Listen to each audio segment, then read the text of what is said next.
নমস্কার, সুপ্রভাত।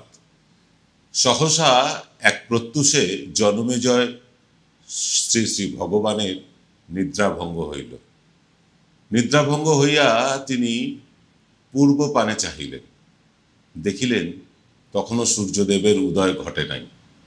আকাশ লাল হতে ধীরে ধীরে লাল হইতে হইতে গেরুয়া রঙে রূপান্তরিত হইতেছে। তিনি বোধহয় প্রত্যাশা করেছিলেন যে এই গেরুয়া রং একদা মুছিয়া যাইবে বা এই লাল রং একদা মুছিয়া যাইবে, অন্য কোনো সূর্য প্রতিভাত হইবে আমাদের সামনে। তাহার একমাত্র এজেন্ডা ছিল মমতা বন্দ্যোপাধ্যায়কে সরাইয়া রাজ্যে অন্য কোনো ব্যক্তিকে ক্ষমতার আসনে বসানো। তিনি যখন বিচারকের আসনে ছিলেন, তিনি নানাবিধ রায় দিয়াছেন, আদেশ দিয়াছেন।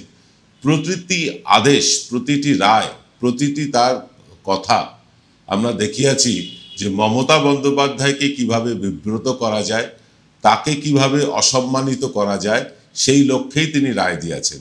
পরবর্তীকালে দেখিয়াছি উচ্চ আদালতে গিয়া তাহার সেই রায়, তাহার সেই আদেশ খারিজ হইয়া গিয়াছে।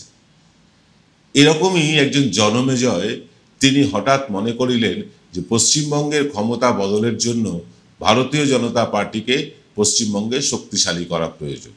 যদিও তাহার এই আচরণ আমাদের কাছে খানিকটা বিসদৃশ লাগিয়াছিল, কারণ তাহাকে দেখিয়া মনে হইয়াছিল আমাদের যে তিনি বোধহয় বামপন্থী মানুষ। তিনি বামপন্থী বইমেলায় গিয়া বামপন্থী স্টলে বামেদের বই কিনিয়াছেন।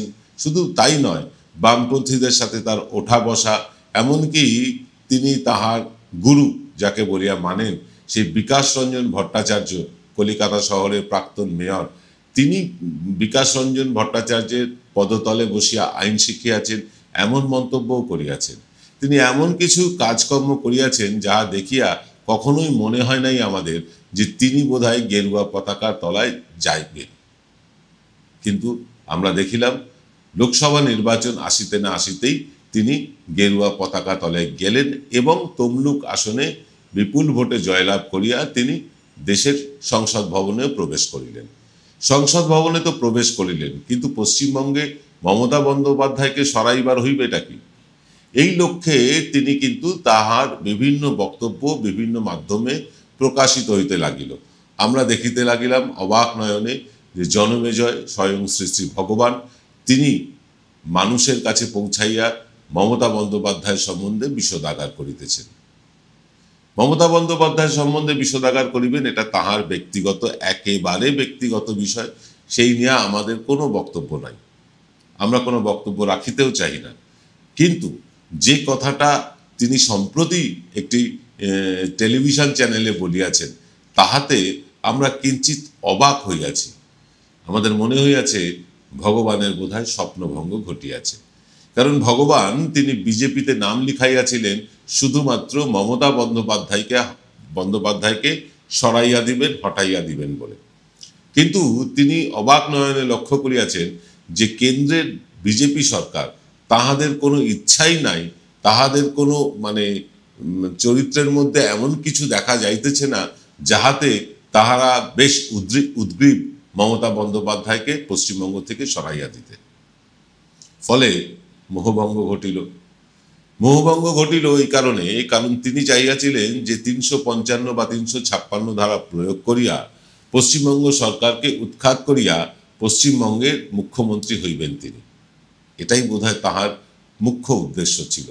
কারণ একটা প্রবাদ রহিয়াছে আমাদের সুন্দরবন অঞ্চলে, সেখানে বাঁদরকে বা বানরকে বলা হয় সোঁদর বনের বানর রাজা। অর্থাৎ সোঁদর বন হলে বানরই সেখানে রাজা হয়।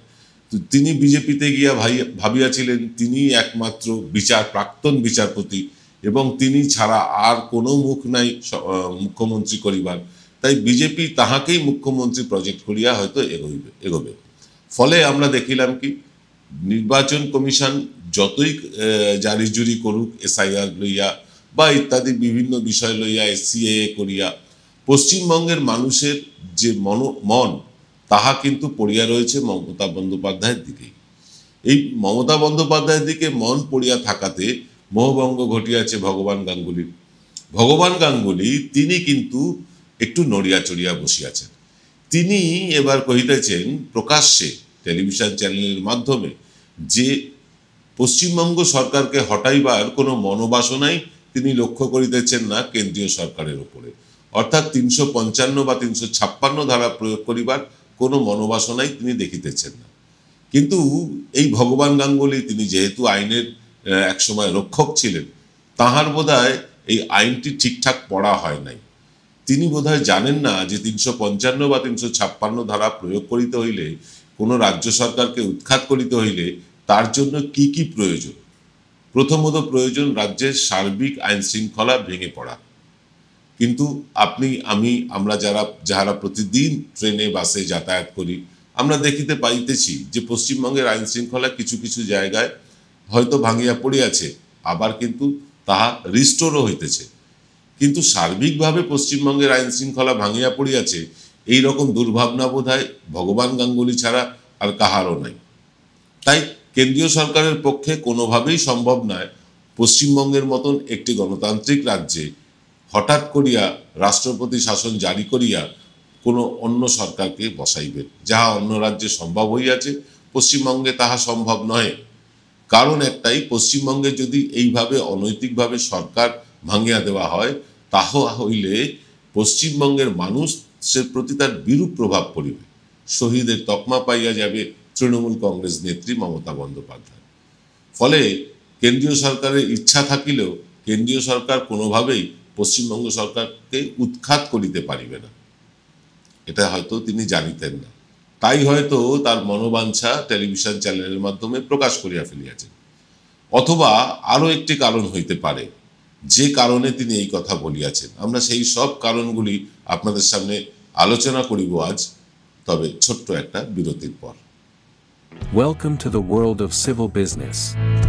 A Bengali business personality and the most successful business group, Roy Construction Group of companies, now coming Sarib, West Bengal. Mr. Anup Roy, the managing director of the Roy Construction Group company, ready to serve his native land, the mother Bengal.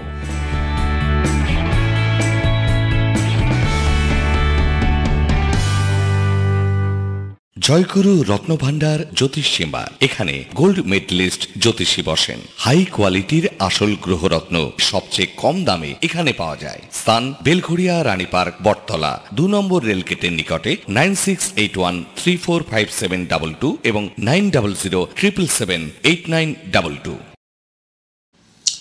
আর পারলাম না, সাধু ভাষায় এর থেকে বেশি বলা আমার পক্ষে সম্ভব নয়। কারণ আপনারা জানেন সাধু ভাষায় আমরা কথাবার্তা কম বলি, এর থেকে বেশি বলতে গেলে আরও ভুল হবে। কিছুটা বলতে হয়েছে, আরও ভুল হবে। তাই বিরতির পর আমরা যে ভাষায় আপনাদের সাথে কথা বলি, যেভাবে আপনাদের সাথে ইন্টারাকশন করি, আজ সে ভাষাতেই না হয় শেষটুকু করি। দেখুন, এই ভগবান গাঙ্গুলির একমাত্র এজেন্ডা ছিল বিজেপিতে যাওয়ার, যে তৃণমূলকে সরাতে হবে, মমতা বন্দ্যোপাধ্যায়কে সরাতে হবে। তিনি বুঝেছিলেন যে বামপন্থীদের সেই মুরদ নেই যে তৃণমূলকে সরায়। তাই তিনি বিজেপির পতাকা হাতে তমলুক কেন্দ্র থেকে দাঁড়িয়ে বিপুল ভোটে, 50,000-এরও বেশি ভোটে তিনি জিতে তিনি বিজেপিতে জয়েন করলেন, বা বিজেপির নেতা হলেন, বা বিজেপির সাংসদ হলেন। কিন্তু একজন সাংসদ হয়ে একটা রাজ্য সরকারকে কি করে সরাবেন? রাজ্য সরকারকে সরাতে হলে তো বিধানসভা ভোটে লড়তে হয়। তিনি সাংসদ হয়ে ভাবলেন যে এইভাবেই বোধহয় রাজ্য সরকারকে সরিয়ে দেওয়া যায়। অর্থাৎ তিনি বিভিন্ন সময়ে বিভিন্ন লোকের কাছে দরবার হয়তো করেছেন যে পশ্চিমবঙ্গ সরকারকে সরিয়ে দিতে হবে।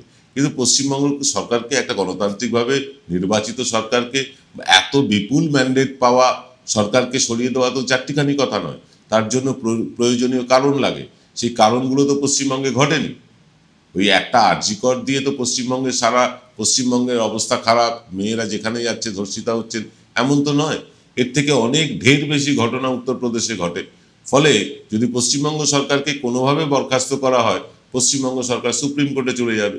সুপ্রিম কোর্ট তখন অন্যান্য রাজ্যের আইন শৃঙ্খলার সাথে পশ্চিমবঙ্গের রাজ্যের আইন শৃঙ্খলাও তুলনা করবেন, এবং তুলনা করলে দেখা যাবে পশ্চিমবঙ্গ সবচেয়ে নিরাপদ শহর হচ্ছে দেশের মধ্যে কলকাতা। এটা কেন্দ্রীয় সরকারের সার্টিফিকেট। এবং পশ্চিমবঙ্গ অন্যান্য রাজ্যের তুলনায় যথেষ্ট নিরাপদ। তাই কেন্দ্রীয় সরকারের মুখ পুড়তে পারে এখানে। আর মুখ পুড়লে মানে সঙ্গে সঙ্গে তৃণমূল শহীদের মর্যাদা পাবে। তৃণমূল আরও বেশি ভোট নিয়ে আসবে। তাই বিজেপি কেন্দ্রীয় নেতৃত্ব তারা কিন্তু কখনোই চায়নি যে পশ্চিমবঙ্গ সরকারকে একেবারে রাষ্ট্রপতি শাসন জারি করে একদম বিজেপি সরকারকে ওখানে বসিয়ে দেওয়া, এটা তারা চায়নি, সম্ভবও না। এই সম্ভব নয় বলেই হয়তো তারা চায়নি, সম্ভব হলে হয়তো করেই দিত। কিন্তু আমাদের অভিজিৎ গাঙ্গুলি বিজেপি সাংসদ, তিনি কিন্তু ভেবেছিলেন যে সাংসদ পদ লাভ করেই তিনি পশ্চিমবঙ্গ সরকারকে উৎখাত করবেন, মমতা বন্দ্যোপাধ্যায়কে তাড়াবেন। কিন্তু এটার হঠাৎ তিনি টেলিভিশন চ্যানেলে বললেন কেন? এর পেছনে দুটো কারণ থাকতে পারে, আমরা যেটা খতিয়ে দেখেছি। এক, পশ্চিমবঙ্গের নেতারা যেটা বলতে পারছেন না, যে পশ্চিমবঙ্গের যে বিজেপির অন্য নেতারা যেটা বলতে পারছেন না, সেটা অভিজিৎ গাঙ্গুলির মুখ দিয়ে বলালেন। অভিজিৎ গাঙ্গুলির মুখ দিয়ে কেন্দ্রীয় সরকারকে বার্তা দিলেন যে এবার যদি তৃণমূলকে উৎখাত না করা যায়, ভোটে লড়ে আমরা আসতে পারবো না, তাই তৃণমূল সরকারকে উৎখাত করতে হবে। বলির পাঠা হলেন অভিজিৎ গাঙ্গুলি, তার গলায় মানে কি বলবো, মুক্তোর মালা পরিয়ে তাকে দিয়ে বলানো হলো, অথবা তিনি নিজে থেকেই বললেন। যাই করুন না কেন, তিনি যে একটা অসাড় দাবি করেছেন এর মধ্যে তো কোনো ভুল নেই, এটা হতে পারে। দ্বিতীয়টা হতে পারে, অভিজিৎ গাঙ্গুলির বিরুদ্ধে বিভিন্ন রকম অভিযোগ কিন্তু রাজ্য সরকারের কাছে জমা পড়ছে ও রাজ্য সরকারের মানে নলেজেও আছে তা। রাজ্য সরকার সেই নিয়ে যাতে নাড়াচাড়া না করে তার জন্য আগেভাগেই তিনি রাজ্য সরকারকেই উৎখাত করার ডাক দিলেন, এটাও হতে পারে। কি হতে পারে কি না হতে পারে সেটা আলাদা বিষয়, কিন্তু অভিজিৎ গাঙ্গুলি তিনি যদি সত্যি সত্যি পশ্চিমবঙ্গ থেকে মমতা বন্দ্যোপাধ্যায়কে উৎখাত করতে চান, তার একজন শুভাকাঙ্ক্ষী হিসাবে বলছি, তিনি একদম সরাসরি এই যে আগামী নির্বাচন আসছে বিধানসভায়, সেই নির্বাচনে তিনি লড়ুন। বিধানসভা ভোটে তিনি মমতা বন্দ্যোপাধ্যায়ের বিরুদ্ধে ভবানীপুর কেন্দ্র থেকে লড়ুন এবং সাংসদ পদ ছেড়েই লড়ুন, তাহলে তার নৈতিকতা নীতি সব কিছু বোঝা যাবে। তিনি সাংসদ পদ ছেড়ে বিধানসভায় ভবানীপুরে মমতা বন্দ্যোপাধ্যায়ের বিরুদ্ধে লড়ে যান এবং তাকে হারিয়ে দিন। এবং মমতা বন্দ্যোপাধ্যায়কে হারিয়ে দিলে নিঃসন্দেহে আপনি কিন্তু রাজ্যের আবার একজন মাসিহা হয়ে উঠবেন। যেভাবে আপনাকে মাসিহা বানিয়েছিল টেলিভিশন চ্যানেল দুটি, সেভাবে আপনি আবার মাসিহা হয়ে উঠবেন। অর্থাৎ আপনি মমতা বন্দ্যোপাধ্যায়কে হারাতে পারেন, এটা প্রমাণ হয়ে যাবে। ফলে আপনার প্রতি মানুষের আস্থা বিশ্বাস বাড়বে।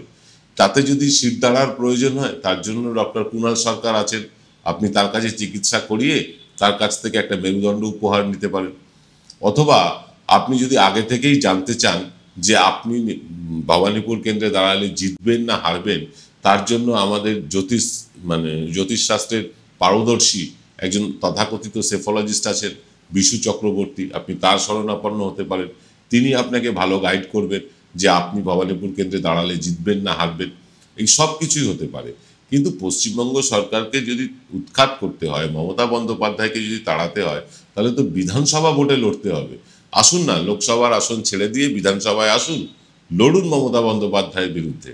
আমরা আপনার শিরদাঁড়াটাও একটু দেখে নিতে চাই। শুধু গরমাগরম মুক্তি দিয়ে বাজার গরম করে তো লাভ নেই। আপনি একটা কার্টুন ক্যারেক্টারে পরিণত হয়েছেন, লোক আপনাকে নিয়ে মস্করা করে, একজন প্রাক্তন বিচারপতিকে নিয়ে মস্করা করে, তাকে নিয়ে মিম তৈরি হয়, তাকে সবাই ট্রোল করে। এটা ভারতীয় আইন ব্যবস্থার প্রতি মোটেও একখানা ভালো বিজ্ঞাপন নয়। তাই আইন ব্যবস্থার ভালো বিজ্ঞাপন যাতে প্রতিষ্ঠিত হয়, সে দায়িত্ব তো আইনের লোক হিসেবে আপনারই।